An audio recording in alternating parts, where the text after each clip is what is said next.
By now, I'm sure you've all seen the test AJ and I did on Yamaha's two-seat Wolverine RMAX 1000.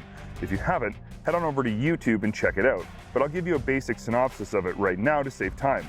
Basically, we both loved it and had very few complaints. From trails to rocks and mud to high-speed riding, it exceeded our expectations at every turn. We also had a four-seat RMAX like this one, and while we did do a feature story on it, we didn't have enough time to do a proper, full test ride. So that's what I'm going to do today.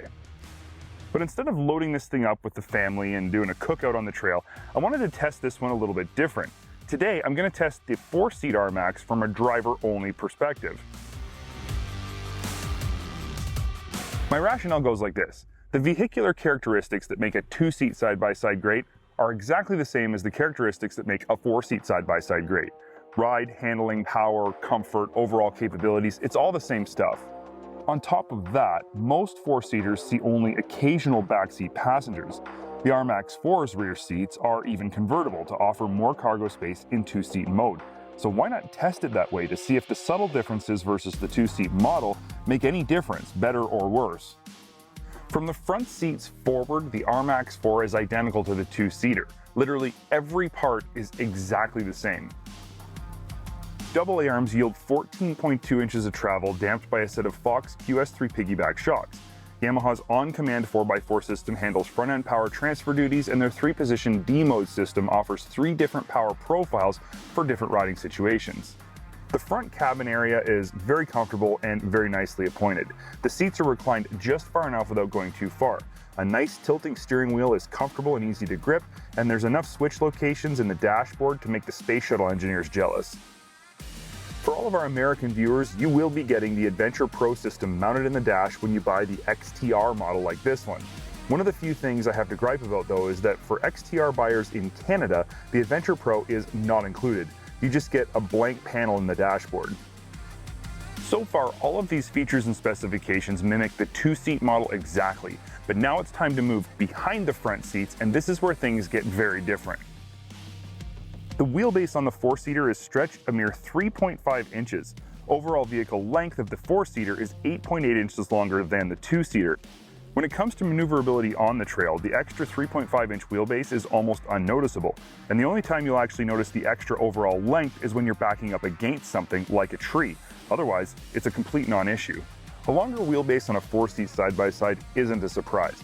But what is a surprise on this four-seat side-by-side is that the rear-end travel is shorter than the two-seater, and not by a little bit. It's 3.6 inches shorter to be exact, for a total of 13.3 inches versus the two-seater's 16.9 inches. This is the aspect of the four-seater I was most curious to test. How much of a difference will it really make for mildly aggressive trail riding? After putting a bunch of miles on this unit, I can say that I've been pleasantly surprised.